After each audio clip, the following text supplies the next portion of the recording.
Bismillahirrahmanirrahim. Alhamdulillahi Rabbil Alamin. Wassalatu wassalamu ala ashrafil anbiya'i wal mursalin nabiyina Muhammadin wa ala alihi wa sahbihi ajma'in. Assalamualaikum warahmatullahi wabarakatuh. Sinabi ni Allah subhanahu wa ta'ala sa Quran, Allahu waliyul ladhina amanu yukhrijuhum minadh dhulumati ilan nur.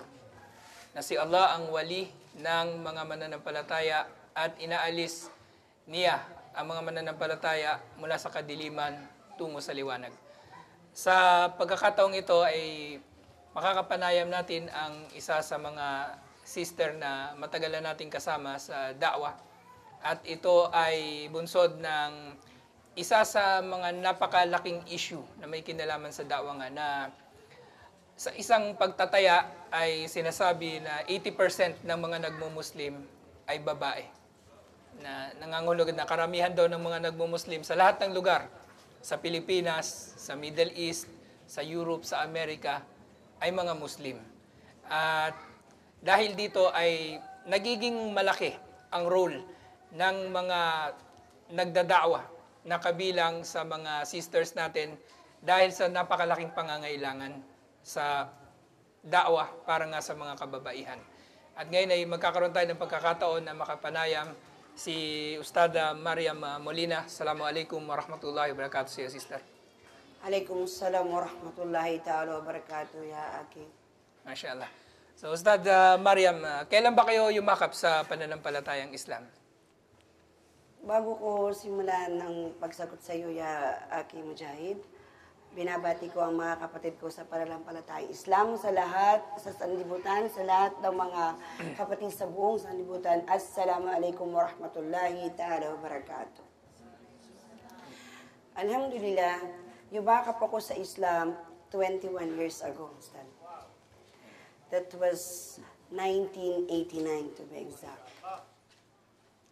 At yumakap ako sa Islam nang walang nagtawag, walang nabigay ng pamphlet, walang nagsabi na ang Islam ay ganito, ang Muslim ay ganito.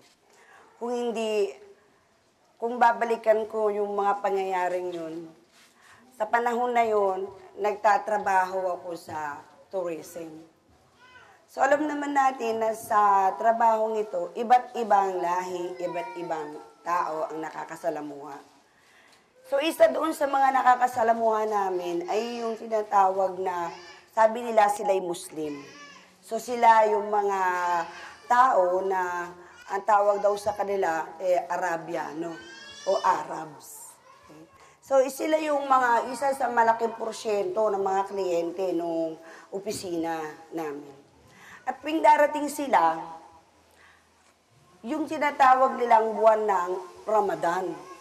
At pag buwan ng Ramadan sa opisina namin, tuwang-tuwa ako eh. Dahil maraming kita yung opisina. Dahil ang daming Arabiana. Na ang tanatanong namin usually sa kanila, bakit pag itong buwan na ito ay napakarami ninyo? At ang sasagot nila, Ramadan ngayon. It's Ramadan and it's holiday and we have to be happy. So yun lang ang naririnig ko sa kanila.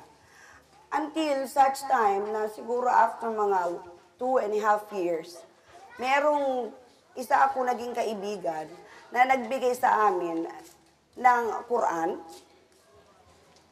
At yung Quran na yun, sabi niya, basahin mo to. At first time mahawakan ko ang Quran.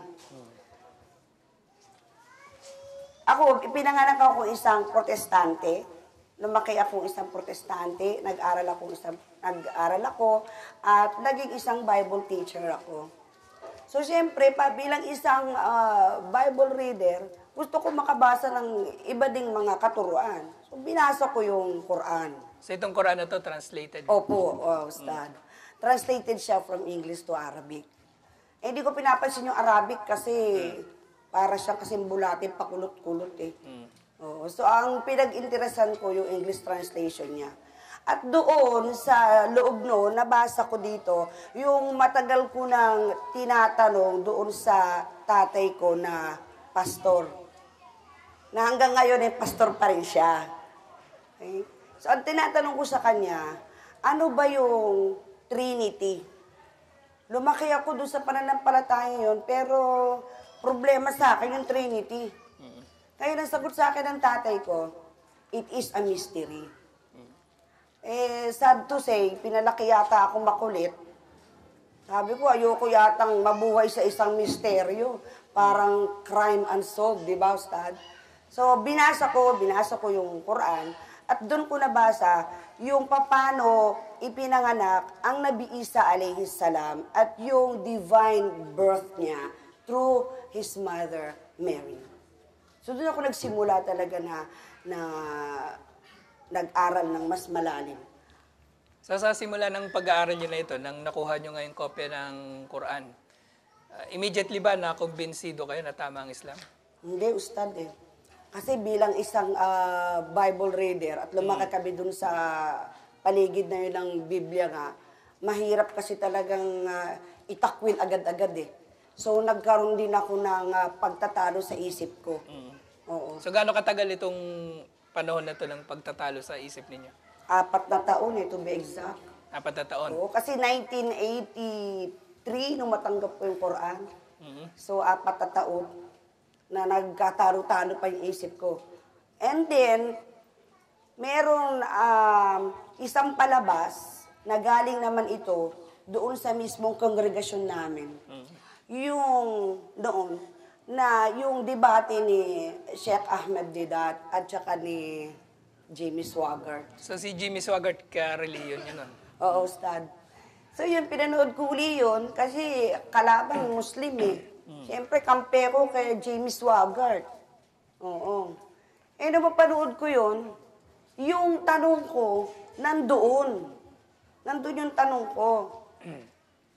Sabi sa akin ng tatay ko, huwag ka nga magpapapanood ng ganyan, maliligaw ka.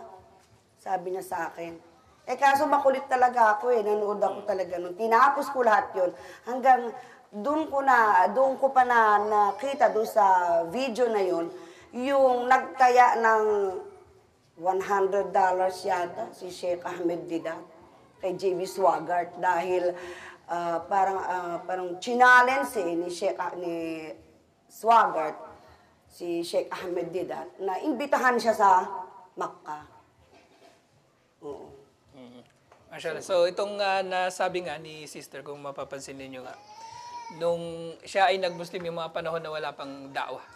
Pero subhanallah, si Allah subhanahu wa ta'ala, marami siya mga ginagawang mga pamamaraan upang gabayan ang mga tao tungo sa Islam. At kung mapapansin niyo dito sa umpisa ng kanyang kwento, na napapansin niya na maraming mga Arabo pupunta dito sa Pilipinas tuwing Ramadan. At sad to say, marami sa kanila naririto para umiwas sa fasting. Naririto para gumawa ng kasalanan. Pero isa sa kanila, ang ginamit ni Allah na magbigay sa kanya ng kopya ng translation ng Quran at para mabasa niya. At sa kalaunan nga, binasa niya yun na, yun nga, sad to say, wala pa rin nagdadawa sa kanya, na siya namang sitwasyon hanggang ngayon, na sa kabila ng paglaganap ng da'wah, sa kabila ng pagdami ng mga tao na nagdada'wah, sa kabila ng maraming pamamaraan sa da'wah, nananatiling maraming mga tao ang unheard nila ang Islam. Kaya itong pagkakataon nito, inshallah, bibigyan natin ng diin na maraming mga tao na katulad ni Ustada Mariam, yung merong bukas na pag-iisip, pero hindi dumarating sa kanila ang mensahe. Kaya nangangailangan na magdagdag tayo ng effort para may parating sa kanila ang mensahe nga ng Islam. At nabanggit niya si Sheikh Ahmad Didat. At kung makikita natin si Sheikh Ahmad Didat, rahimahullah, pumanaw na siya, pero hanggang ngayon, maraming mga tao nang nabubuksan ng kanilang mga isip sa pamamagitan ng mga lectures, mga libro na isinulat, at mga debate ni Sheikh Ahmad Didat. Kaya para sa atin sa mga nagdada'wa, mahalaga na magkakaroon tayo ng hindi lang ng pagsusumikap sa panahon natin ngayon, bagkos ay magkakaroon tayo ng legacy na may iwan natin. Na siya rin namang mabuti para sa bawat Muslim. Dahil tunay na ang anak ni Adan nga, pagka namatay ang mga tao, kapag namatay, wala tayong iiwan dito sa mundo. Liban na lamang sa sadaka jariyah, yung sadaka na patuloy na pinakikinabangan, at yung elmun yung tafa'ubihi, o yung kaalaman na patuloy na pinapakinabangan. At ito ang iniwan sa atin ni Sheikh Ahmad Didat. Ang kaalaman na patuloy pinakikinabangan, kaalaman sa relihiyon, at kaalaman sa da'wah. At Ustad Mariam, susunod na maitatanong ko sa inyo, nitong mga panahon na nag-aaral kayo ng Islam na kayo lamang mag-isa, ano yung punto talaga na talagang nagtulak sa inyo na yakapin ang pananampalatayang Islam? Kasi hindi ito basta-bastang hindi ito magiging madaling gawain para sa inyo. Kasi 1989, napaka-county pa lang ng mga Muslim noon. At parang kung magmong-Muslim ka noong 1989, para kang pumatay, parang napakakaiba mo sa society. So ano yung bagay na nakita mo sa mga katuruan ng Islam at naging dahilan para itulak ka na yumakap sa pananampalatayang Islam? Yun na nga, Ustad, nung matapos ko mapanood yung video na yun, wala na akong turning back. Parang na-corner ako na teka muna, tanggapin muna. Yung tanong nasagot na. Kaya niyakap ko ang pananampalatayang Islam. Mashallah. So ito namang yung pagkakataon na yun nga na nag-Muslim na kayo. Paano kayo nag-Muslim? Paano ninyo binanggit ng shahada? Meron ba tumulong sa inyo na imam sa masjid o kaibigan ninyong Muslim? Sino ang pinagpaalaman ninyo na gusto na ninyo mag-Muslim? Yung panahon na yun, Ustad, ang pinakasikat na center ay yung IDCP. Oo. So pumunta ako.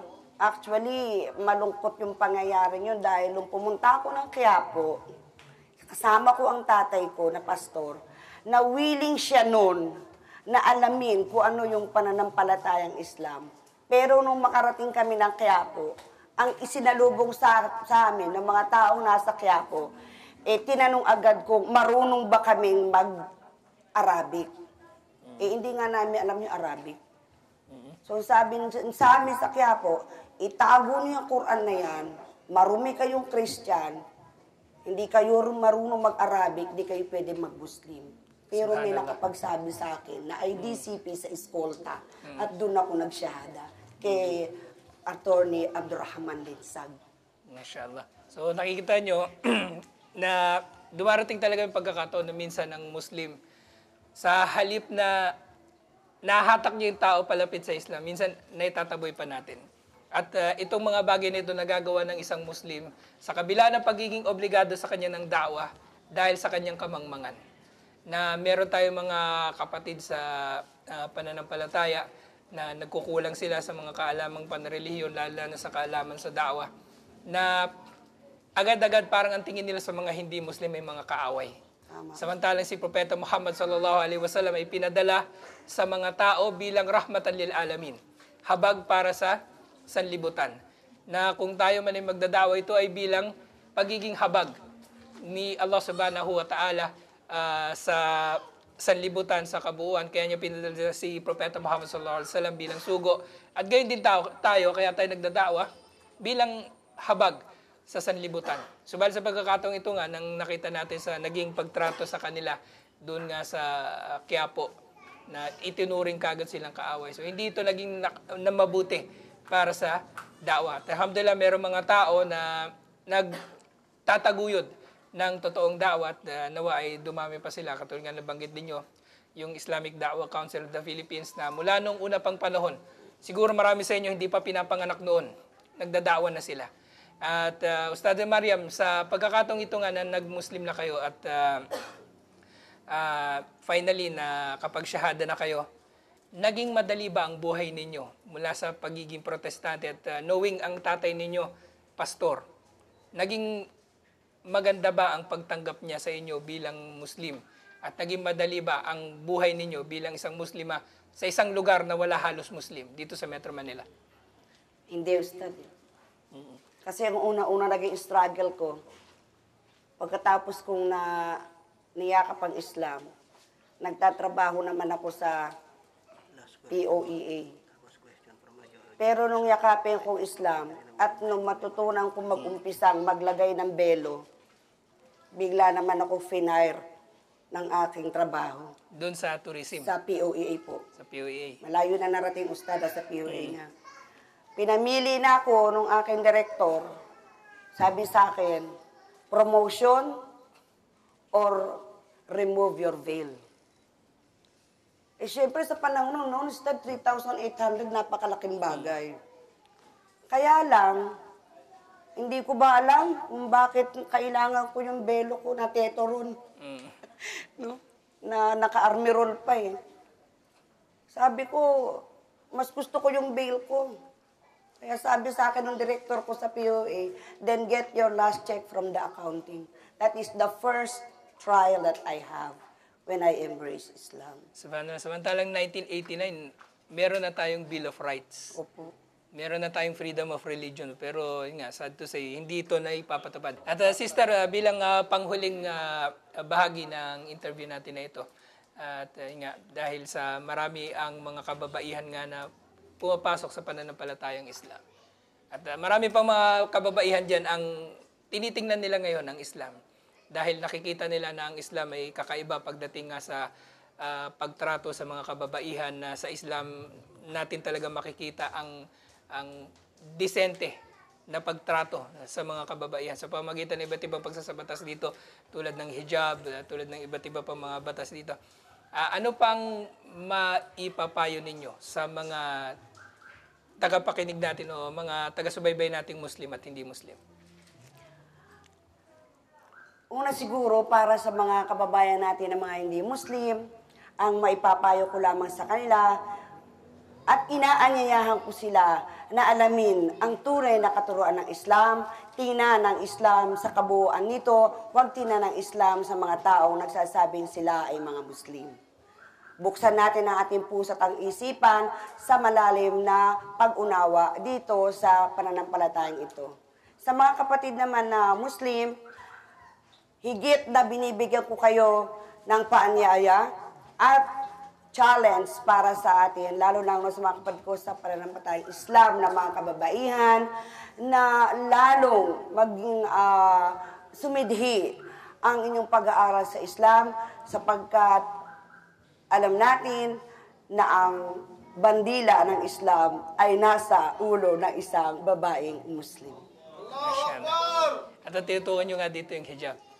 Opo. Mashallah. At mga napakagandang mga pananalita mula kay Ustada Mariam nga at nawa ay dumami pa ang mga tulad niya na nagsusumikap sa da'wah sa kabila ng iba't ibang mga pagsubok at gawin nawa ni Allah na mabiyaya ang kanyang da'wah at gayon din ay protektahan nawa ni Allah ang kanyang pamilya sa lahat ng pagkakataon. Wa jazakumullahu khairan. Inshallah dito na nagtatapos ang ating programa.